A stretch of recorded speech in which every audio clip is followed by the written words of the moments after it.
If you are sitting in an exit seat, please review the safety card in the seat pocket. You may need. So this is a 3.5-hour flight. I will be showing you what the accommodations are, what the food is like, and of course, we're heading to Mexico City.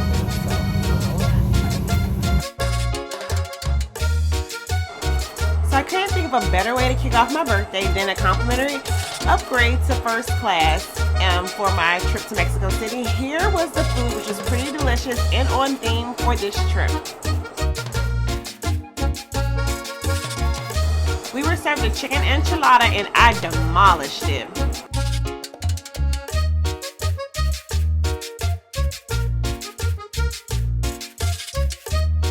Despite a few remnants from a passing tropical storm, I was able to get some rest on this flight.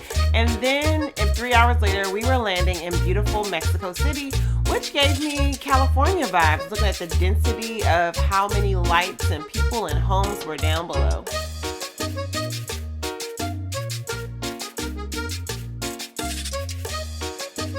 I had to see the craziest thing while landing, and that was a plane taking off while we were touching down. I found it to be amazing.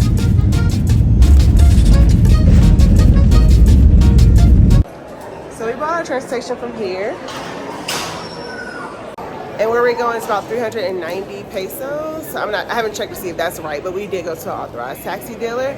So we are now heading to the gate to catch our authorized taxi to the airport, to the hotel. I'm tired, let's go. Okay, one of my cardinal rules is do not get into anybody's cab without having an accurate local currency. And I ended up leaving my card in that very ATM. Try to carry 2 debit cards if you can. All right, so these taxis are outside of gate 10 and they're the authorized taxi dealer. Since it was my birthday as well as a bit of a girls trip, I elected to stay at the Hyatt Regency in the Polanco neighborhood. We're still in Mexico.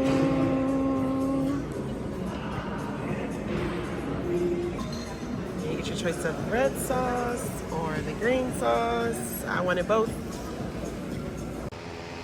Good morning, this is Carlene and my channel is See It With Sweet. We are live here in Mexico City to explore for a few days. This is day 1, so we are doing the whole kind of roaming around, getting situated, trying to find the landmarks and get a feel of the town. No real plans today, just wandering. So welcome to Mexico City. Let's go. The public transportation system in Mexico City is fairly reliable. However, the city is very walkable as well. Uber is another option, and then from the airport, we relied on cabs. We will also get a transfer from the hotel. Throughout the city, there are a bunch of signs like this to help you navigate. They've been pretty accurate. After about a 10-minute walk, our first stop was the Anthropology Museum. Okay, we have arrived at the National Anthropology Museum. One of the fun facts that my friend Charisse told me is that Mexico City has the largest museums per capita, second to London. So we are going to take in at least 1 or 2 museums and of course just walk about and explore. So yeah, this is all about like the difference between a city vacation versus a beach vacation is you really get to get out and explore more of the culture of the town. So alrighty, we're going to figure out how to get tickets and get on in here. Immediately in front of the museum is a display of Mexican heritage. If you know the name of this traditional dance, please put it in the comment section.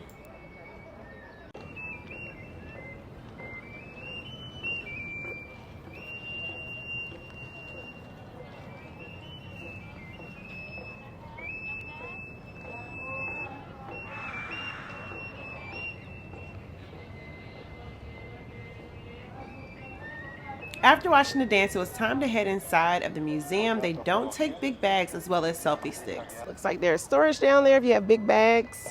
Upon entering the museum, there is another locker manned by a guard, but this museum was really beautiful, particularly with the outdoor spaces that connected to the indoor. So we are inside the Anthropology Museum. Tickets cost about $10 to get in. You cannot bring any selfie sticks, so that's something for you vloggers to be mindful of. And it looks like a huge museum with a lot to explore, so you want to give yourself plenty of time to get around, or you just come in and wander.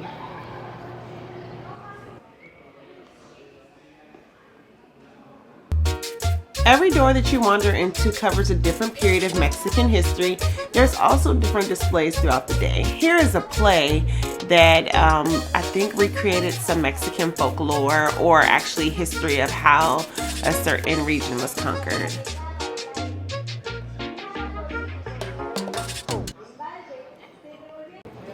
One thing I am learning from this exhibit, or a lot of these exhibits, is humans had a thing for sacrificing one another at one point. It's just really interesting to see how religion and various things have evolved, but very informative so far to hear about the different kind of origin stories and regions that eventually became Central America and Mexico as we know it now. Sharice and I ended up going separate ways while we explored. However, something told me I would find her here. I was like, all right, I'm done. Sharice is here.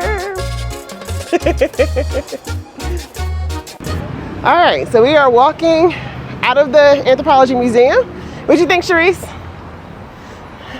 Thumbs up. It was worth a quick little gander. Really cute restaurant in there. Now we are in the, what's this called? Chapultepec Park.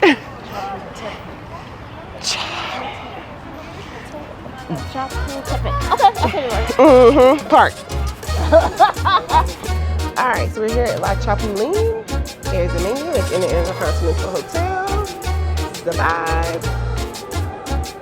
This restaurant is upstairs in the Intercontinental Hotel. It does tacos and some Mexican staples. It's on the pricier range. Have not gotten to the local taco feel yet, but I'm gonna keep collecting tacos in the meantime.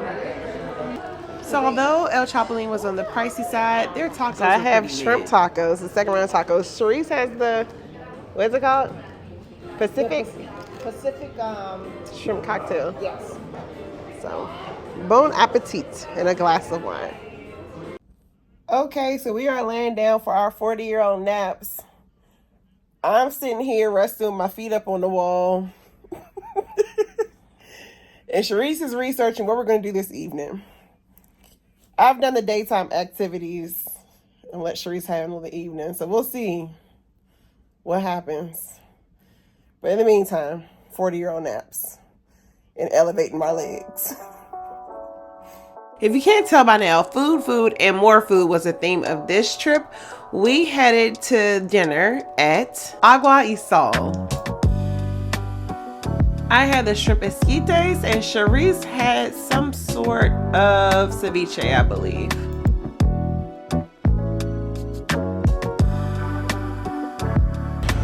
We walked around and ended up stumbling upon Cuerno, which ended up being our vibe as well as our second dinner. This is at Aristoteles.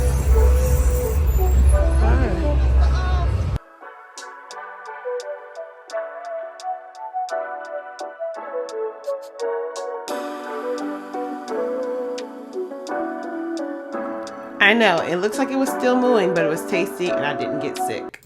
Cuerno had good music and good wine. I cut up a little bit before heading back to the hotel.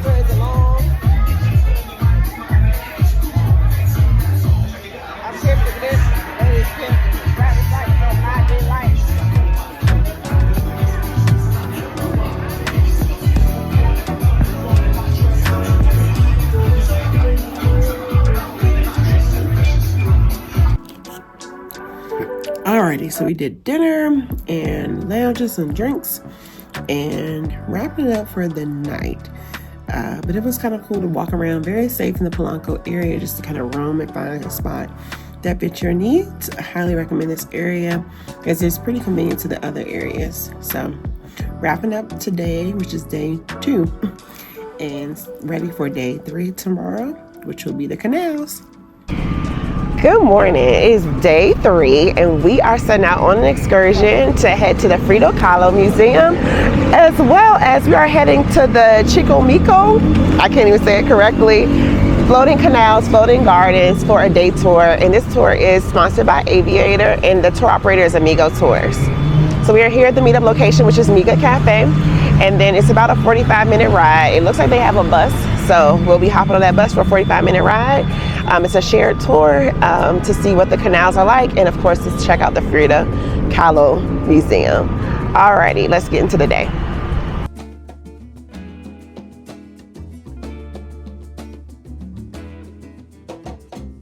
We've loaded the bus in rainy Mexico City, thinking that we just had a cute little 2-hour tour. But what we quickly learned was this was a full day tour that somehow Aviator condensed us with 2 groups, and we were in for more than we bargained for. If you are ever visiting Mexico or other places, Santander is a reputable ATM to get money from. Okay, so our first stop was a silver museum. We thought we just paid for, we did just pay for, we thought it was just gonna be the canals, and this tour actually has 4 stops. So be mindful of Aviator. If they don't have enough people, they're gonna just make a tour, or at least this one that we booked, they'll just make a tour that works for the whole bus. So, because a couple people were like, we didn't think it was gonna be all day event. But anywho, the first stop was a silver carving place, which was cool to see. I'm not a big silver fan. I'm also worried it might be tarnished, but cute stuff. It seems like that's your jam. We're here for 30 minutes before heading to our next stop. Buenos dias. Like many other places, this bus stop included a bit of a tourist trap with the silver shop. However, it was cool to see the demonstrations, and usually these tours take about 20 minutes, and the people that you visit get a commission, so it helps the local economy, but sometimes it can be frustrating if you were not anticipating making this stop.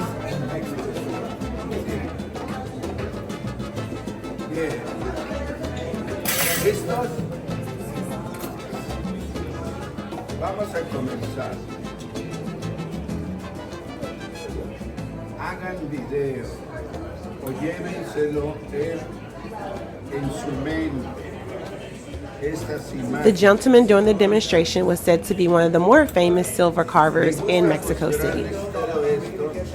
Con la única finalidad de que ustedes vean que si somos plateros, somos joyeros, orfebres. After watching the carving demonstration, I decided to go outside and wait on the sidewalk, and you can see a lot of buses were coming for this similar presentation. After the presentation, it was time to walk back to the bus and head to the next stop. So you have to be careful where you're walking, because they do not clean up after the dogs. So I would definitely recommend, I wore the wrong shoes. I would definitely recommend wearing closed-toe shoes. Like, see. Just be mindful of that and that. Don't want to accidentally step in the wrong thing. So yeah, I definitely would have wore closed-toe shoes, but live and learn. The next stop on the tour was a visit to Coyoacan. Coyoacan was known to be the place where many notable figures in Mexico City, like Frida Kahlo, made their homes. If you don't have access to this museum, that means you get extra free time in Coyoacan. That way you can enjoy better. This is the main area with the park, the fountain back in there. Lots of bars, lots of restaurants, ice cream, Mexican snacks.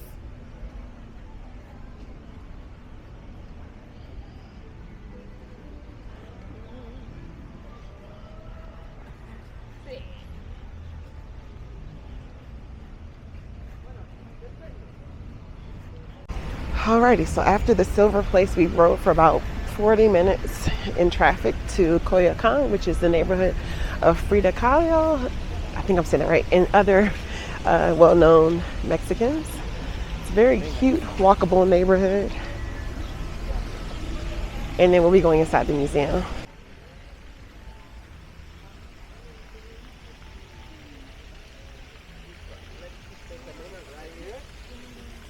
At this point in the tour, we had the option to either walk around on our own or to follow the guide inside the church. I decided to follow the guide inside the church because I really love history and old churches personally.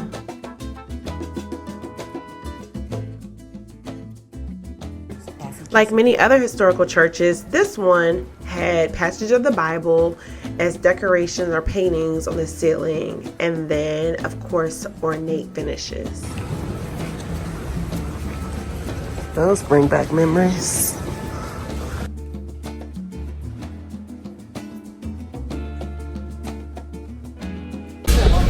So like many other historical places, the church is usually the center of things, and we were able to go inside and see a variety of the historical moments. Okay, we gotta...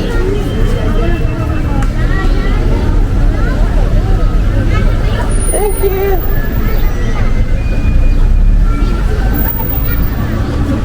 Okay, we successfully crossed the street. So now we had a quick lunch after the church and are heading to the Frida Kahlo Museum. Oh, I see his hat. Is this a ceremony of some sort? Is there a puppet? Oh, it's about to rain again.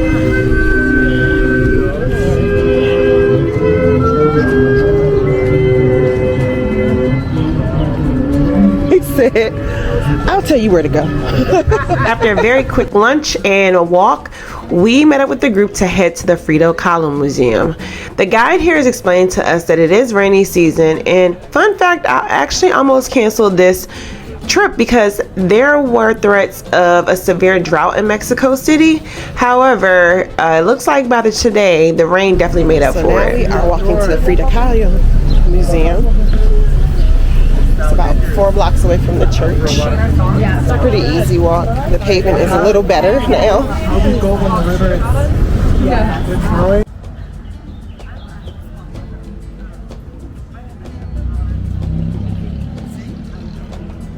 There are a variety of vendors around the museum where you can get some take-home souvenirs.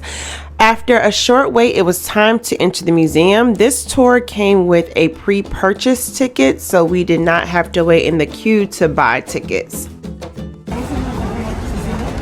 Once inside of the grounds, the most popular area to go into is inside the home to take a tour of the variety of living spaces. This is the most crowded section, but throughout the grounds there are places that you can view art, her clothes, and other items of interest in a little more calm fashion.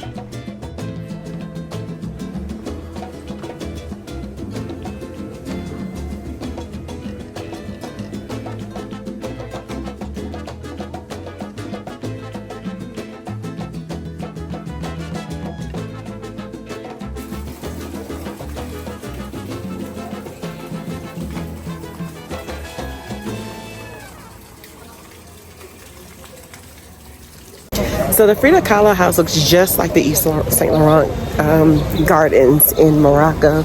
It's kind of interesting how some of the architecture translates between places. So we're gonna keep meandering around here for a bit, see what kind of merch they might have, and then it's back to the bus, onward to our next stop. Okay, now we are at the University of Mexico, which is a World Heritage Site. We were not expecting to stop here, but it was cool because we got to see some great markers and a lot of art. This is been told this is the most important university in the country. This stadium is known for the 1968 Olympic protests where we saw the Black Power salute from the podium. It happened right here. After touring a few more iconic buildings, it was time to head back to the bus, and they had a lunch situated for us. However, being scared of Montezuma's revenge, we kind of just sat and enjoyed a plate of fries and a drink and passed on the meal.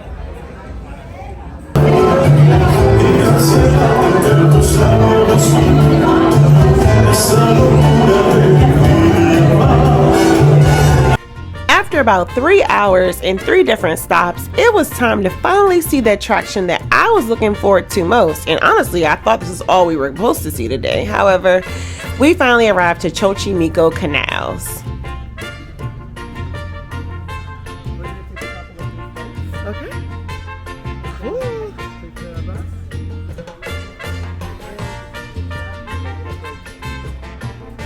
The canals at Xolchimico feature these wonderful, colorful wooden boats that you can rent out for a few hours and celebrate or just take on the waters. You have drinks, food, and it's just a festive time. The downside of this tour is we only had about 30 or 40 minutes to enjoy, but we made the most of it. I want a margarita too. Margarita. Pretty much this is what it's about. It's a place to celebrate. We can do this, yes! It's a place to drink. Just don't go in the water. So just let her know what you need. I also think I want a margarita. And at the end of the tour, when we go back to the pier, you just let her know, I had this, I had.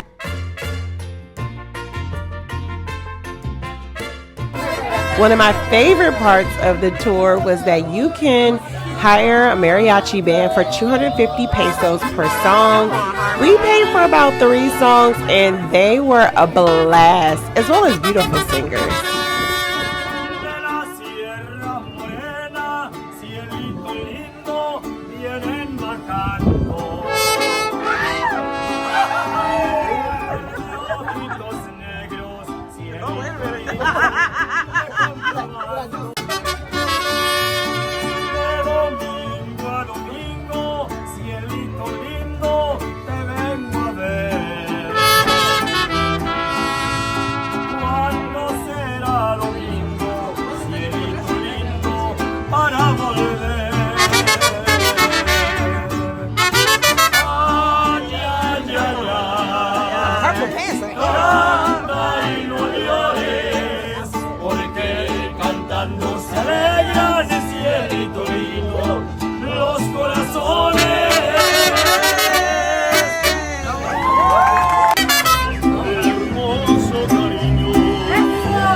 Quisiera tener la dicha que el gallo tiene, de tener muchas pollitas y a ninguna la mantiene. Ay, no me duele. Eso, vuelta,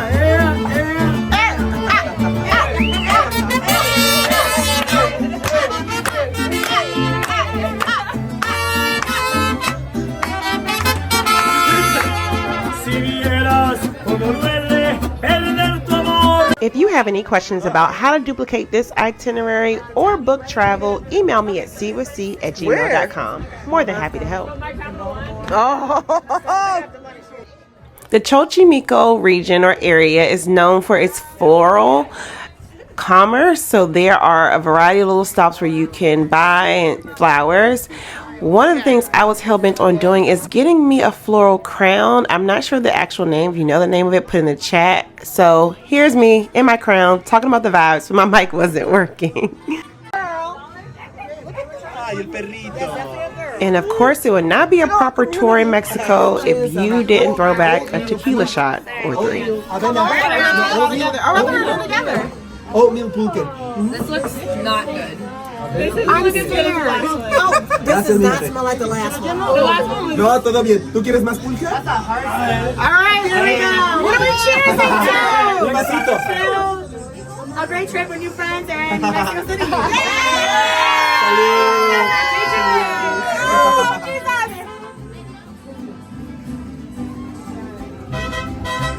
Someone tell me how bad it is. It's a little smoky. When did we go to Teotihuacan? Yesterday or 2 days ago? That was harsh. 2 days ago, right? I don't think I want the rest. Because I was in Teotihuacan yesterday too. No, it's definitely a mess. Oh, you gotta do one tequila shot in Mexico. Just one. The canals were a blast, and it felt like it was over just as soon as it got started. I would totally go back and do this again in Mexico City.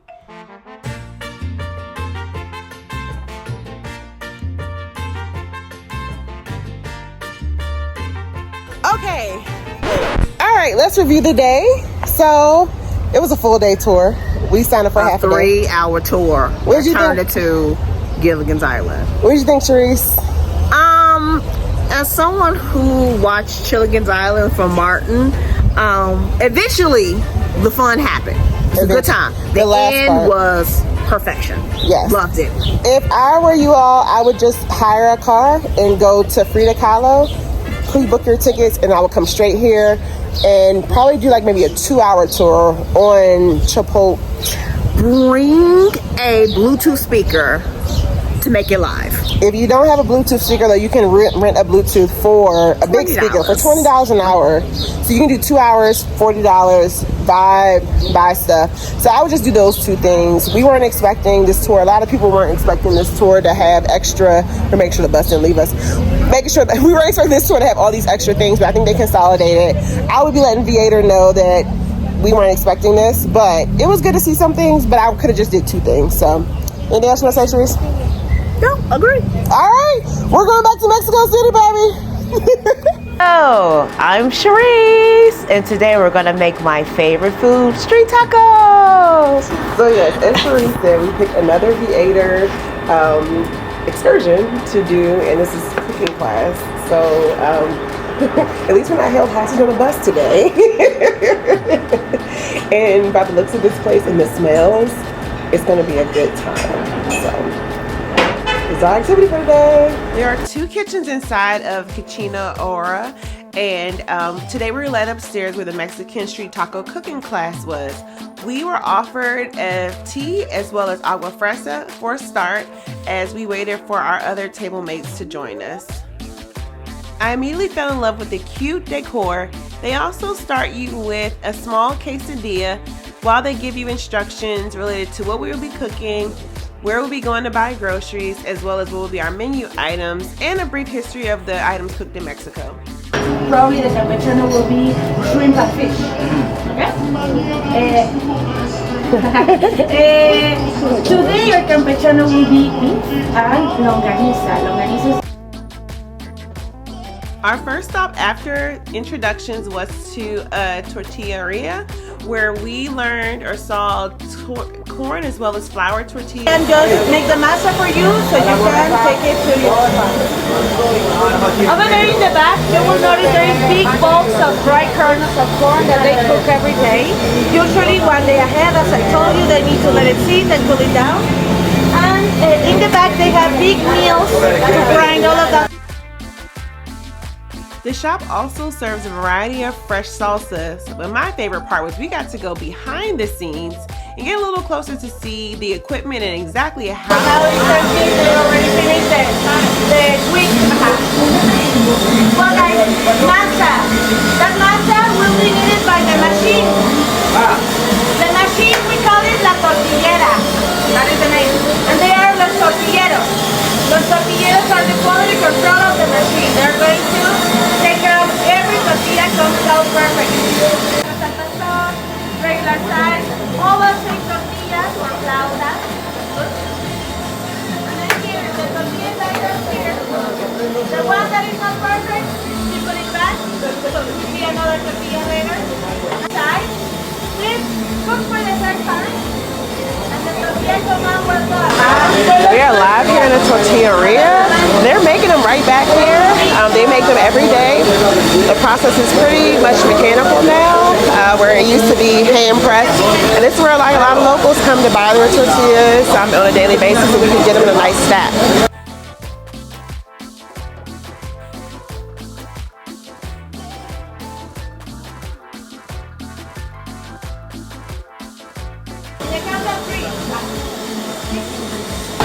So we're about to try a fresh tortilla right now.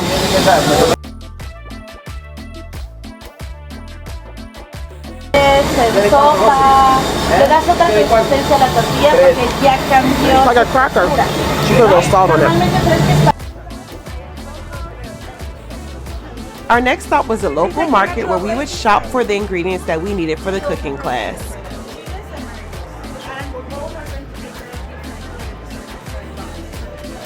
¿Cómo está precioso? This is the flour in Mexico.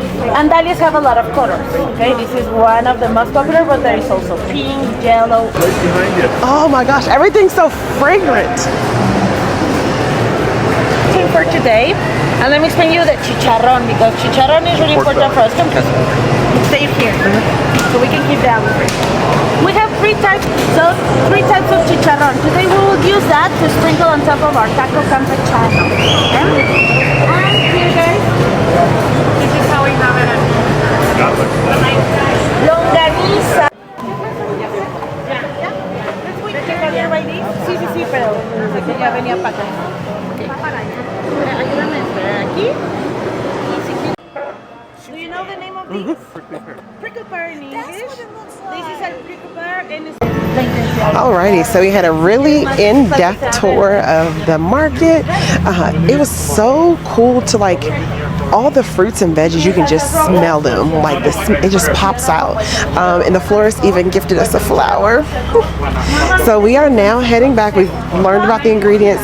I will say she really gets really deep about a lot of the ingredients. So if you don't have a long attention span, just be mindful that you're gonna be getting a really in-depth information about the market. But she got really deep into the ingredients that we're gonna be using today. So now we're heading back to the kitchen to begin cooking our street tacos. So that yellow door, that is the entrance to the kitchen. So I just want to make sure. It will look a little confusing when you first come, but that's the yellow door that you go into. So you will have to possibly navigate some steps. So FYI. Upon arriving back to the table, we were greeted with an apron and a cooking helmet and all the things that we needed to begin preparing our meal. Tacos, tacos. Throughout this cooking experience, we would make 3 different tacos, including tacos al pastor, taco barbacoa, and tacos champiñones, which is basically a mixture of meats. So we are starting with the barbacoa first, and we roasted the banana leaves, and putting the meat in. We're going to use a pressure cooker. I will say this cooking class was pretty intricate with the techniques and the different cooking materials, but it was interesting to see the process for making traditional Mexican food. Once we got the barbacoa tacos going, it was time to start the El Pastor tacos. Here the chef is showing us the cut of meat that we would use. To cook them or pre-cook them before you blend them, because it's going to be difficult if you don't do that. We're going to roast these chiles to enhance the flavor, but also we will soak them in hot water.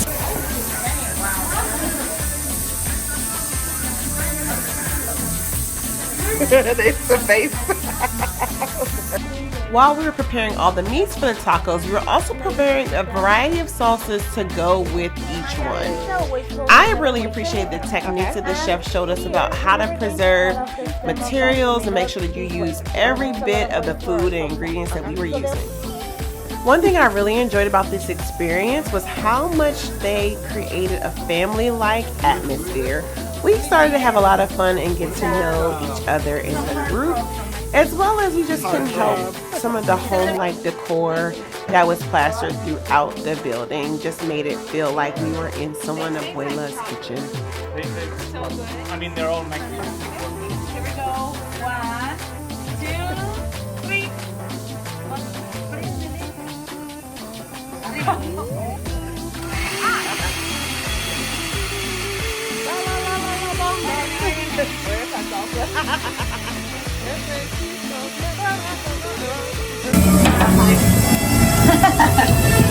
Okay, so she cranked up the notch on the salsa. I got to 5 and I said it's still not too spicy. So she went all the way to like 9. I can smell it. It's a 5. Well, it's a 5 in Mexico. We cranked it up and it's probably where I need to be. See? So you're a 5. It's the 5? It's like a 5. Oh, okay. It's a 5 on the heat scale. We made about 3 or 4 different salsas for dipping or spreading on the tacos, and of course it came with a little dance. Okay, Sharice is about to season the salsa, which we didn't know was a thing. No, it's not dancing at all. The fire is very low. It's bubbling, but we need that immediately. Got it. So let's give it a few more seconds. Now we can listen to the so try with another cup. Almost there. Yes, start dancing. So you will keep the spatula and you put the salsa on the spatula. So keep it here, like that. Right over. Here. Okay. And you pour the salsa over. Ah, okay. And fast. There you go. Take it all out. Let me take both of you. Now stir the salsa. Stir. Let me take the. Okay. So you got it. Now here. And we dance. But you need to dance exactly. And with 1 of the chile, no, 2 of chile de árbol. 2 of those. We have 2 more or 3, I think. There's 2. 2, perfect. And all of the tomato, all of the garlic and vinegar. The chile habanero, we're going to add a tiny piece. Oh, okay. Because I want to prepare a mild salsa for you. Okay. Well, in case you need it. This is for the spice. See? 4 of this level. And just going to add a splash of water to help our blender. Oh, that is a good one to dance with the salsa. Sombrero, right? Sombrero time, perfecto. So in the count of 3, you turn on the blender. No worries, it's always happens, Okay, here we go. In the count of 3, you turn it on and give it a nice dance. 1, 2, 3. Continue. Was that too early? 1, 2, 3.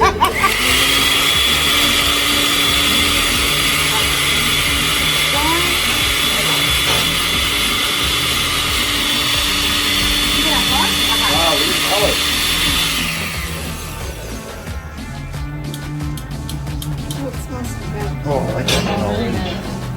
Go, 1 more time.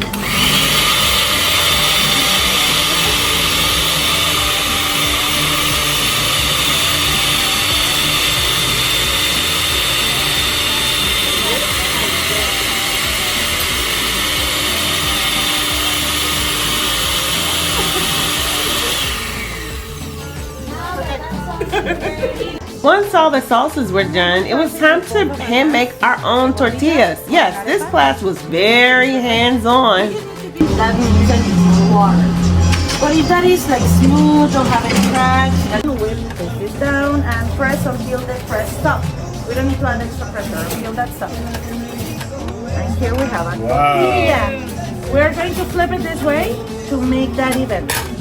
Will it get bigger? It's going to be bigger. And even you can do it like this. Well, it depends sometimes on the... While people were cooking tortillas, Sharice and I were put on the grill to make the taco meat.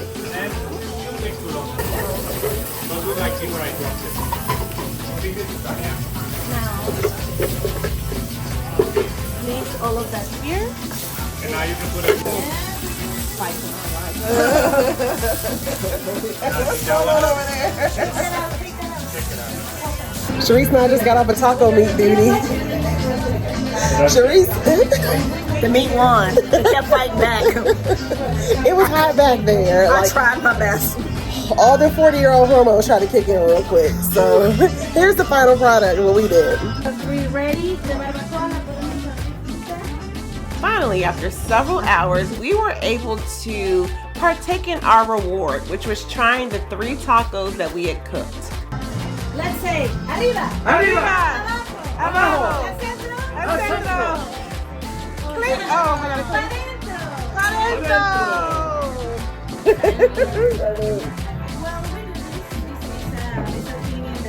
I earned this glass of wine, baby. I think it's like a palate cleanser. And of course, nothing can happen in Mexico without a little bit of tequila. Tacos al pastor ended up being my favorite and definitely something that I think I could duplicate back at home. A little bit of orange first. We wrapped up our final evening in Mexico City by visiting one of the world's best bars, Licoria Lemon Tour.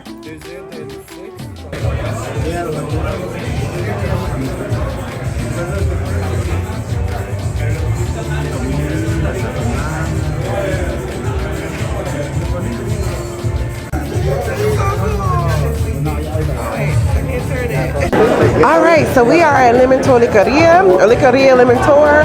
Which one is it? Licoria Lemon Tour, which at one point was one of the top 50 bars in recent years. Might still be on the top 50 in the world. Mexico City has at least three top 50 bars in the world, so that's amazing. So, you know, wanted to try it out. Have to shout out people like Itinerary who put these things on the map in our minds, as well as my good girl, one of my travel partners, Robin, who she's collected a few of these top 50 bars herself. We are about to enjoy a couple cocktails and probably roam around the Roma Norte neighborhood. Now, interesting story. We let our guards down for 2 seconds, so I totally I got a car from the hotel and totally, you know, we had 2 cars that came and got us to where we were going. However, this time I forgot to tell the driver the exact address. So he dropped us off at some random building, but luckily we started walking. It was only 10 minutes away. However, the driver, bless his heart, was so good. He circled the block a couple of times and found us. It was like, get back in. So I just appreciate those little moments in life, but always just show your address to whatever person is driving you. Just because, you know, someone might say something different. I think that maybe there was a loss in translation between the concierge and the driver, but luckily we weren't too far off, and then we had a very good driver who circled the block and found us. Okay, just finished pre-dinner cocktails at Licoria Lemon Tour, which was the number 7 bar in 2023 in the world, and it was decent for a pre-cocktail menu. I didn't find anything that knocked my socks off, but my travel companion, she found something that she enjoyed, so now we're off to dinner. I mean, it was cool to be able to get into one of the world's best bars. All right, heading over to dinner. They made a perfect after cocktail dinner spot, as it was right across the street from Licoria Lemon Tour. This spot has a variety of Italian pasta dishes paired with seafood, and I found it was a pretty delicious meal. Started with the caprese salad.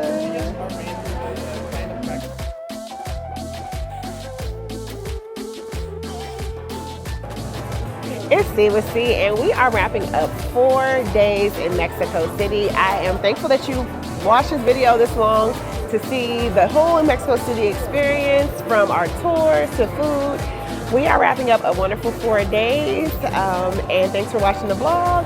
I'm happy that you're able to tag along. So until next time, I will see you in the next video.